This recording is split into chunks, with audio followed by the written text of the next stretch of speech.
Hey guys, how we doing today? So today I'm going to teach you guys how to do something called water glassing. This is something that I thought more people knew about. Turns out that not a whole lot of people do. So let's talk about it, what it is, and how you can do it. So water glassing is a way of preserving your chicken eggs, duck eggs, whatever kind of eggs that you have. It used to be those of us that sold chicken eggs, like we could have a surplus of five, six, seven, a dozen eggs surplus, and you could not keep them stocked. People were buying, buying, buying, buying, buying. And some people, that's still the case because the prices in the store have gone up so much. But what a lot of people are finding is that their farm egg sales have gone down because more and more people are starting to get into the homesteading thing, and more people are starting to just kind of do it themselves. So people are faced with now a big surplus. So I know there's all different kinds of things that you can do. I've seen people that are dehydrating their eggs. I've seen people that will like do omelets and then freeze them. There's like a million different things that you can do. There's a million recipes out there, tons of stuff. But I want to show you something that works. It's called water glassing, and people have been doing this for centuries. I could be wrong on this, so don't quote me, but I was told that it started down like in the Appalachian areas, Appalachian, however you say it, in the mountain areas, that this is how people would preserve their eggs for long term, and it works. I've been doing it for years. Very easy. Let's talk about how you do it. Obviously, you need eggs. Most commonly chicken eggs, but you can do this with anything. Here's the thing though. Here's a chicken egg. Okay. There's something when the chickens lay their eggs, there's this naturally occurring protective coating. You can't see it, you can't feel it, you don't know it's there, but it's there. It's called the bloom, Bloom, and it's like nature's protective coating. This is why your farm fresh eggs can be safely kept on your counters and they don't have to be refrigerated. Okay. So some hens are very, very neat and they use their nest boxes and they don't poop on their eggs. They don't get mud on their eggs. But a lot of hens are not like that. Like they'll poop in their nest box and then they lay eggs in there, or they'll lay their eggs wherever they feel like out in the coop and they get muddy and they get disgusting and they get gross. You cannot use those. Here's another example of a really nice clean one. It looks perfectly clean, but I haven't washed it. So this has the bloom on it. So that's the first step to what you have to do. So you cannot do this with store-bought eggs because store-bought eggs, before you buy them, they're washed, they're bleached.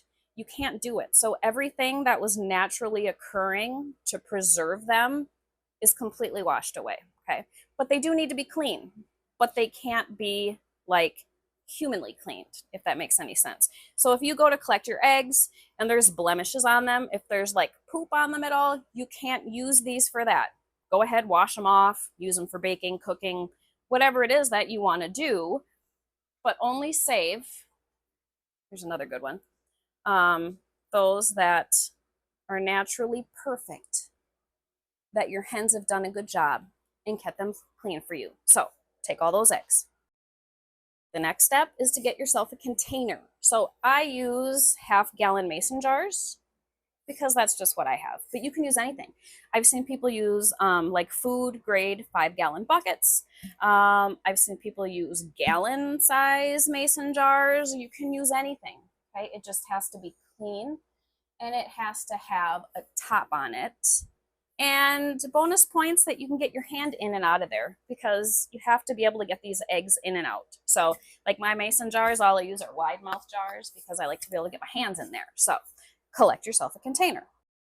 The next step is to carefully put your eggs in the container. Bonus points if you can do it so the little skinny part is down and the fat part is up. So if you want to do things by the book in really the proper way, even when you store your eggs at home in the carton, they should always be stored pointy side down, big side up. Always, always, always. So when you're filling your mason jar, do the same thing. So I took my jar, and I put my eggs in it. Are they all set perfectly with their little tiny sides down and their fat sides up? No. Do I care? Not particularly, because it really doesn't matter in the broad scheme of things. But they're in there, and I didn't crack any. Be careful. Be gentle when you do this. Okay.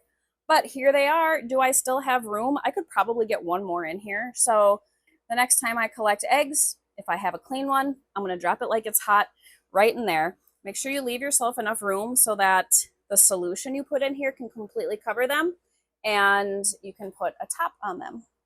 The next step is to make your solution. All you need for this is water, and I realize this is backwards for you guys, but you get the gist of what I'm trying to tell you here. Hydrated lime, okay? Hydrated lime. This is also called horticultural hydrated lime.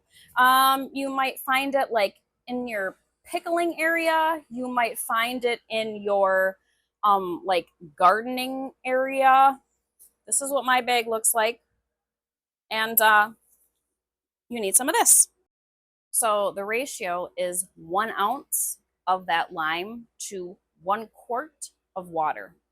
That's it. Super easy. You just take it, mix it up together, and then you're gonna pour it on top of the jar of eggs, wherever I just set them down. I'll be right back. You can measure it, pour it in a bowl, whisk it. I just use a different mason jar, and I just put a top on her, shake the heck out of it. It's gonna look like milk. Not all of it is going to dissolve. You know, it's not gonna be perfect. We don't care about that. All right, so had to make 2 because obviously it takes a couple quarts to make yourself a half gallon here. So we're gonna finish topping this off, and that's it. So I have leftover solution. I'm gonna put a top on it, and it's fine. It'll keep. So I'll set this aside for the next batch that I water glass, and there we go. Voila! There you have it. And then what do you do next? We're gonna put a top on it, and I will label it so that I know when this was done. And by the way, I just want to say there's nothing aesthetically pleasing about any of my videos. Let's get that out of the way right now. What's over here? Oh yeah, these are puppy vaccines from the other day that I did and just never finished putting things away. What's over here? A battery for my drill that I was using. Yeah. So we need to normalize some of that too. Like when people say that they want the farmhouse aesthetic, I kind of wish people actually knew what an actual farmhouse aesthetic is. Which is usually an assortment of species of animals in your house, work boots, Carhartt, vaccinations, feed scoops, feed buckets, pieces of hay, normal life here, guys. But anyway, I hope this was helpful. I hope that you're able to try this sometime. It'll preserve your eggs. They say it can last up to like 2 years. I've never let them go that long, but maybe I will and do a little experiment and test it out. I don't know, but I hope you guys found this useful. Thanks.